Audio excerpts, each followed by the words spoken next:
Nós vamos falar então sobre aquilo que as Escrituras chamam de a parábola do joio do campo. Jesus contou muitas parábolas sobre o reino dos céus. Entre tantas, Jesus propôs aos seus ouvintes a parábola do joio do campo. O texto de Mateus capítulo 13, dos versos 24 a 30, dizem assim: Jesus lhes propôs outra parábola, dizendo: o reino dos céus é semelhante a um homem que semeou boa semente no seu campo. Mas, enquanto todos estavam dormindo, veio o inimigo dele, semeou o joio no meio do trigo e foi embora. E quando as plantas cresceram e produziram fruto, apareceu também o joio. Então os servos do dono da casa chegaram e disseram: patrão, o senhor não semeou boa semente no seu campo? De onde então vem o joio? Ele, porém, lhes respondeu: um inimigo fez isso. Mas os servos lhe perguntaram: o senhor quer que a gente vá e arranque o joio? O dono da casa respondeu: não, porque ao separar o joio, vocês poderão arrancar também com ele o trigo. Deixem que cresçam juntos até a colheita. E no tempo da colheita direi aos ceifeiros: ajuntem primeiro o joio e amarrem-no em feixes para ser queimado, mas recolham o trigo no meu celeiro. Como sempre, depois de ouvir uma parábola de Jesus, os discípulos buscaram entendimento. Então eles pediram a Jesus que ele lhes explicasse o significado da parábola. Mateus 13, 36. Então, despedindo as multidões, Jesus foi para casa. E aproximando-se dele, os seus discípulos disseram: explique-nos a parábola do joio do campo. Então Jesus começou a explicar. Jesus disse que o reino dos céus é semelhante a um homem que semeou boa semente no seu campo. Jesus explicou que o que semeia a boa semente é o filho do homem, ou seja, ele próprio, né? Jesus explicou que o campo é o mundo. Jesus explicou que a boa semente são os filhos do reino. Então preste bem atenção. Na parábola que vimos hoje de manhã, a semente era o quê? Representava o quê? A palavra de Deus. Aqui a semente representa os filhos do reino. É importante que nós tenhamos esse entendimento para não misturar as coisas. Eu devo citar alguns textos que vão falar da semente como palavra de Deus, mas a parábola em si fala da semente como se referindo aos filhos do reino, isto é, nesta parábola. Jesus explicou: mas enquanto todos estavam dormindo, veio o inimigo. O inimigo deles semeou o joio no meio do trigo e foi embora. Jesus explicou: o inimigo que o semeou é o diabo, verso 39. Jesus explicou: o joio são os filhos do maligno. Jesus disse: quando as plantas cresceram e produziram frutos, apareceu também o joio. Então os servos do dono da casa chegaram e disseram: patrão, o senhor não semeou boa semente no seu campo? De onde então vem o joio? Quem são os servos do dono da casa? Somos nós. O dono da casa, Jesus já disse, é o filho do homem, ou seja, é Jesus. Eles perguntaram: o senhor não semeou boa semente no seu campo? De onde então vem o joio?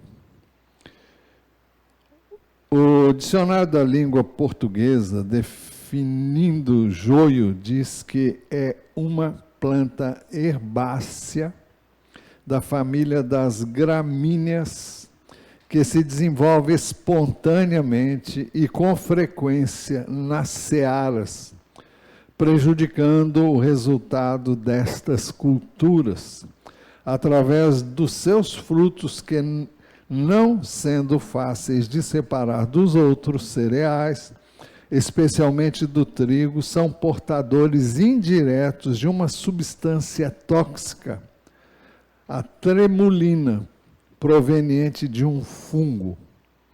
Nós vamos ver agora 2 slides que mostram o joio e o trigo. E você vai ver que não é fácil distinguir uma coisa da outra, não. Vamos ver lá, por favor, o primeiro slide. Qual é o trigo aí? É o da direita? Tem certeza? Eu acho que é o da esquerda, mas eu acho, porque eu só vi a foto, mas tudo leva a crer que sim, o outro normalmente é mais mirrado. Vamos ver o outro slide. E agora? O joio está junto com o trigo. E aí?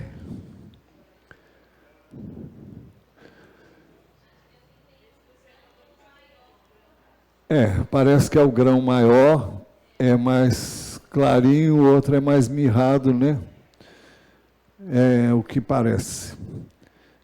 Se você me perguntar, eu não sei. Mas está aí para quem entende.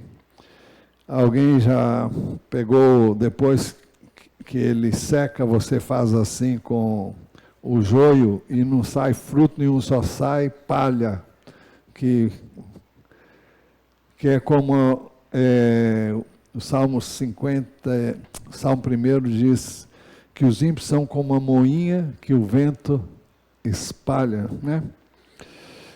Pois bem, então Jesus explicou, a boa semente são os filhos do reino. Nesta parábola, então, o trigo é representado, aliás, representa a boa semente, a semente verdadeira, porque a falsa é o joio, né? Então, Jesus explicou que são os filhos do reino. Os filhos do reino são regenerados de uma semente incorruptível. Agora, nesse caso que eu vou citar, a palavra de Deus é essa semente. Quem fala sobre isso é Pedro, na primeira epístola, capítulo 1, versículo 23. Ele diz assim, porque vocês foram regenerados não de semente corruptível, mas de semente incorruptível, mediante a palavra de Deus, a qual vive e é permanente. Também nós sabemos, através da palavra, que os filhos do reino são nascidos de Deus e não vivem na prática do pecado. 1 de João capítulo 3, versículo 9, diz assim, todo aquele que é nascido de Deus não vive na prática de pecado, porque nele permanece a semente divina. É como se fosse o sêmen de Deus, né? Esse não pode viver pecando porque é nascido de Deus. Eu vou repetir. Todo aquele que é nascido de Deus não vive na prática de pecado. Há uma diferença muito grande em você pecar acidentalmente, mas quem vive continuamente no pecado e não acha que está errado e continua a praticar o pecado, vai mostrar que ele não nasceu de Deus. Todo aquele que é nascido de Deus não vive na prática de pecado, porque nele permanece a semente divina. Esse não pode viver pecando, porque é nascido de Deus. Não é natural um filho legítimo de Deus viver no pecado. Jesus disse que os servos do dono da casa chegaram e disseram: patrão, o senhor não semeou boa semente no seu campo, de onde então vem o joio? Jesus disse que o dono da casa respondeu: um inimigo fez isso. Jesus explicou que o inimigo que semeou é o diabo. No início de tudo, depois que o homem pecou, o Senhor disse ao diabo: porém inimizade entre você e a mulher, entre a sua descendência e o descendente dela. Uma referência a Jesus, né? Mas no hebraico e na TB, tradução brasileira, diz assim: porém inimizade entre ti e a mulher, entre a tua semente, ou seja, a semente do diabo, e a sua semente, a semente da mulher, que é uma referência a Jesus, está no singular. Então, aqui fala de sementes, semente do diabo e semente da mulher, e se refere a Jesus e aos seus descendentes. O joio, no sentido figurado, significa cisânia. Alguém sabe o que significa isso? Significa discórdia, significa desavença, desentendimento. Alguém falou em briga aí, não é? Foi? As Escrituras fazem distinção, então, entre os filhos de Deus e os filhos do diabo. João 3, 1 de João 3, 5 a 10. E vocês sabem que ele, é uma referência a Jesus, se manifestou para tirar os pecados, e nele, ou seja, em Jesus não existe pecado. Todo aquele que permanece nele não vive pecando. Todo aquele que vive pecando não o viu, nem o conheceu. Filhinhos, não se deixem enganar por ninguém. Aquele que pratica justiça é justo, assim como ele é justo. Aquele que pratica o pecado procede do diabo, porque o diabo vive pecando desde o princípio. Para isto se manifestou o Filho de Deus, para destruir as obras do diabo. Todo aquele que é nascido de Deus não vive na prática de pecado, porque nele permanece a semente divina. Esse não pode viver pecando, porque é nascido de Deus. Nisto são manifestos os filhos de Deus e os filhos do diabo. Todo aquele que não pratica justiça não procede de Deus. E o mesmo vale para aquele que não ama a seu irmão. Jesus dirigiu-se aos judeus, dizendo que eles eram filhos do diabo. João capítulo 8, versos 42 a 47. Jesus disse: se Deus fosse de fato o Pai de vocês, certamente me amariam, porque eu vim de Deus e aqui estou. Pois não vim de mim mesmo, mas ele me enviou. Porque vocês não compreendem a minha linguagem? É porque vocês são incapazes de ouvir a minha palavra. Associem isso que nós estamos lendo com o que foi dito hoje de manhã.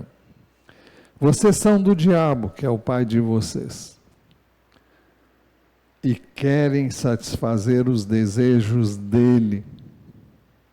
Ele foi assassino desde o princípio e jamais se firmou na verdade, porque nele não há verdade. Quando ele profere mentira, fala do que ele é próprio, porque é mentiroso e pai da mentira. Mas porque eu digo a verdade, vocês não creem em mim. Quem de vocês me convence de pecado? Se digo a verdade, por que não creem em mim? Quem é de Deus, ouve as palavras de Deus. Por isso vocês não me ouvem, porque não são de Deus. Mais claro do que isso é impossível. Por isso nós dissemos hoje de manhã também, Jesus disse, as minhas ovelhas ouvem a minha voz. Eu as conheço e elas me seguem. Jesus dirigiu-se aos religiosos do seu tempo, dizendo que eles eram filhos do inferno. Mateus 23:15, ai de vocês, escribas e fariseus hipócritas, porque vocês percorrem o mar e a terra para fazer um prosélito, ou seja, um discípulo, e uma vez feito, o tornam filho do inferno, 2 vezes mais do que vocês. Voltando à parábola, Jesus disse que os servos perguntaram ao dono da casa, o Senhor quer que a gente vá e arranque o joio? Parece mais fácil a gente fazer isso, né? Parece mais fácil, mais lógico, mais prático arrancar logo o joio. Mas Jesus disse que o dono da casa respondeu, e o dono da casa é ele, né? Não, porque ao separar o joio, vocês poderão arrancar também com ele o trigo. Então, hoje nós não temos competência para dizer quem é quem. Este é joio e este é trigo. A Bíblia nos dá critérios para termos uma noção, para fazermos este julgamento, mas não é um julgamento definido e nem definitivo. É por isso que quando a Bíblia nos dá parâmetros para buscarmos detectar aquilo que é estranho ao reino de Deus. João Batista dizia às multidões que vinham para serem batizadas: raça de víboras, quem deu a entender que vocês podem fugir da ira vindoura? Muitos queriam ser batizados para ficar livre da ira de Deus, como se o batismo nas águas pudesse fazer isso. Ele disse, produzam frutos dignos de arrependimento e não comecem a dizer uns aos outros, temos por pai Abraão. Porque eu afirmo a vocês que Deus pode fazer com que destas pedras surjam filhos a Abraão. E também um machado já está posto à raiz das árvores. Portanto, toda árvore que não produz bom fruto é cortada e lançada ao fogo. Jesus também nos deixou algumas orientações para discernirmos o falso do verdadeiro. Mateus 7:15. Cuidado com os falsos profetas, que se apresentam a vocês disfarçados de ovelhas, mas por dentro são lobos vorazes. Pelos seus frutos vocês os conhecerão. Por acaso se colhem uvas de espinheiros ou figos de ervas daninhas? Assim toda árvore boa produz frutos bons, e a árvore má não pode produzir frutos bons. Toda árvore que não produz bom fruto é cortada e jogada no fogo.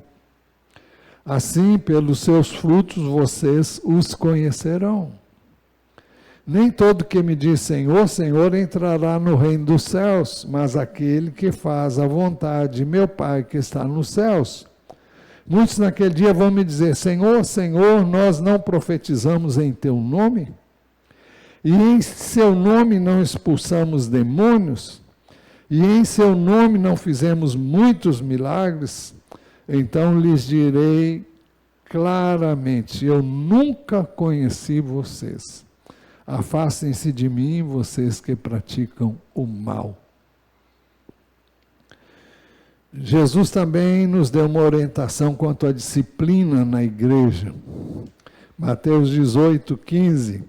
Se o seu irmão pecar contra você, vai e repreenda-o em particular. Se ele ouvir, você ganhou o seu irmão. Mas se não ouvir, leve ainda com você uma ou duas pessoas, para que pelo depoimento de 2 ou 3 testemunhas toda a questão seja decidida. E se ele se recusar a ouvir essas pessoas, exponham o assunto à igreja. E se ele se recusar a ouvir também a igreja, considera-o como gentio e publicano, ou seja, alguém que não pertence a Deus. Voltando à parábola, Jesus disse que o dono da casa ordenou aos seus servos: deixem que cresçam juntos até a colheita. A única maneira de nós viabilizarmos o conhecimento de quem é de sermos, o trigo precisa ser forte. E parece que ficou claro, agora parece que a ficha está caindo, e eu creio que nós podemos definir, através daquele slide, o segundo, que não são semelhantes, mas não são a mesma coisa. O trigo deve ser forte e viçoso, para que então possamos fazer com que seja realçado aquele que não é trigo, ou seja, o joio. Agora, se o trigo for tão mirrado, tão mirrado mesmo, quanto o joio, se ele se identificar tanto com aquilo que o mundo faz e pratica e vive, então vai ser difícil identificar quem é quem. O trigo, então, deve ser forte e viçoso para que o joio não possa esconder-se no meio dele.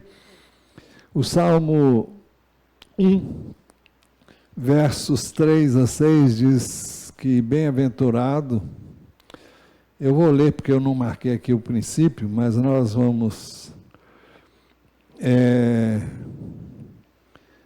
ver aqui no Salmo 1,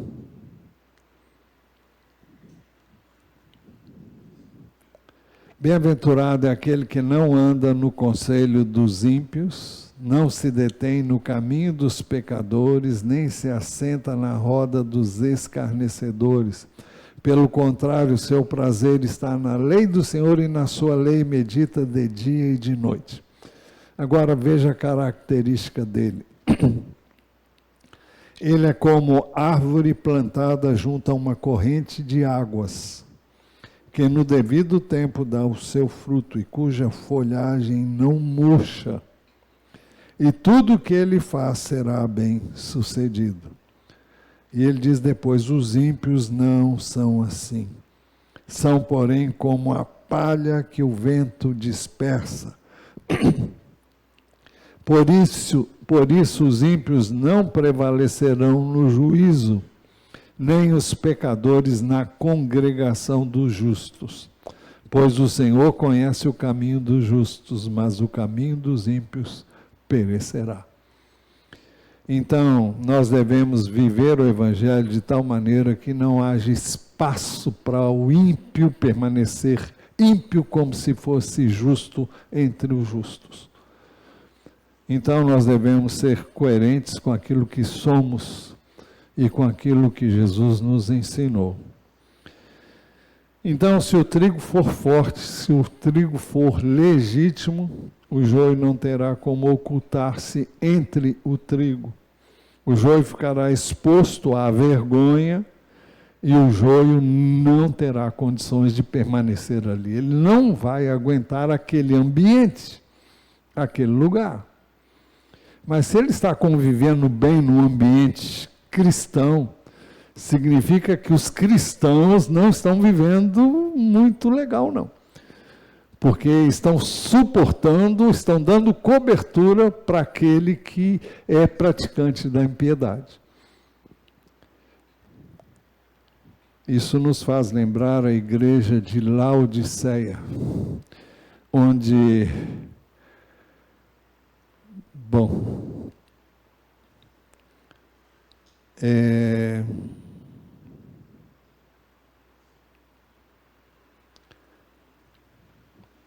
Apocalipse 3,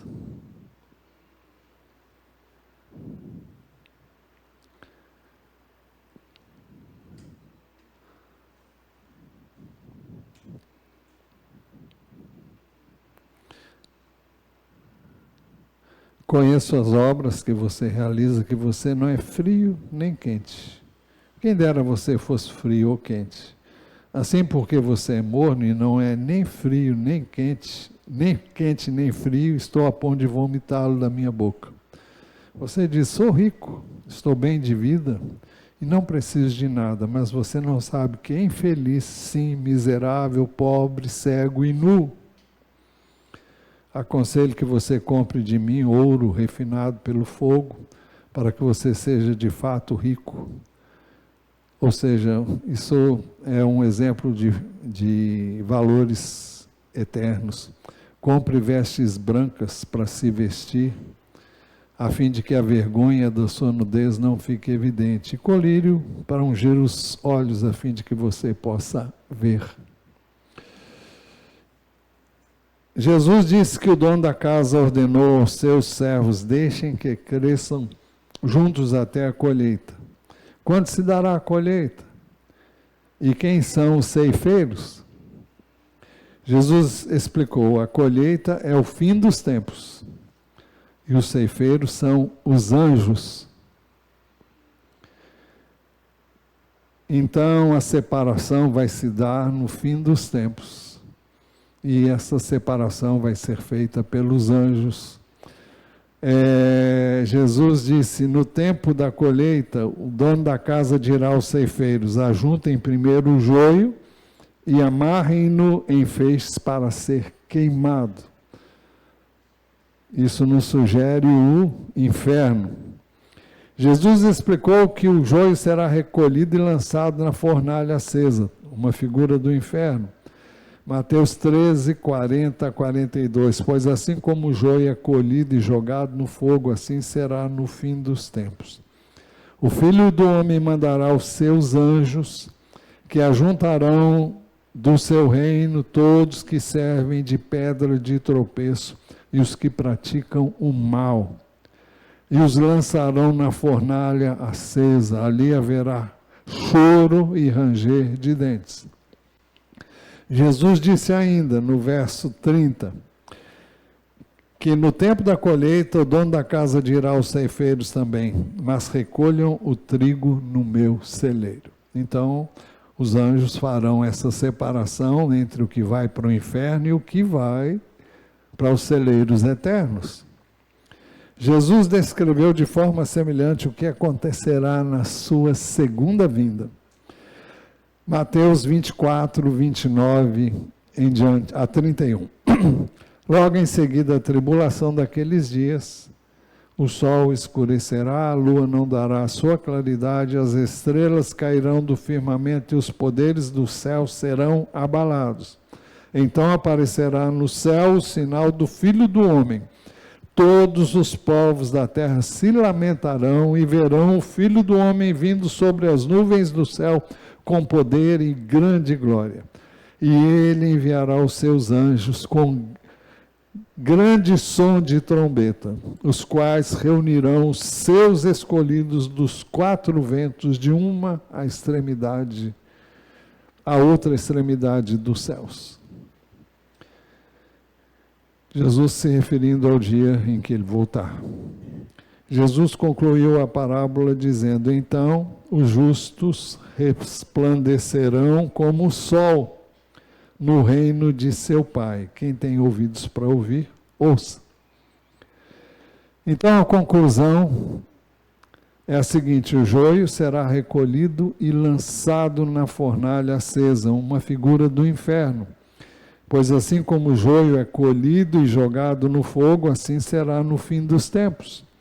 O Filho do Homem mandará os seus anjos, que ajuntarão do seu reino todos que servem de pedra de tropeço e os que praticam o mal, e os lançarão na fornalha acesa. Ali haverá choro e ranger de dentes. O trigo será recolhido nos celeiros eternos, que é uma figura do céu. Recolham o trigo no meu celeiro. Então os justos resplandecerão como o sol no reino de seu Pai. E a advertência, quem tem ouvidos para ouvir, ouça. Quem tem juízo, ouça. Então, ser cristão, ser crente em Jesus não é brinquedo, é coisa séria, e nós devemos levar a sério o ensino de Jesus, a palavra que Ele nos deixou, e devemos segui-lo, não por nossa própria capacidade, mas pelo poder que Ele nos dá para fazer isso, reconhecendo que de nós mesmos nós não podemos fazer nada sem Ele.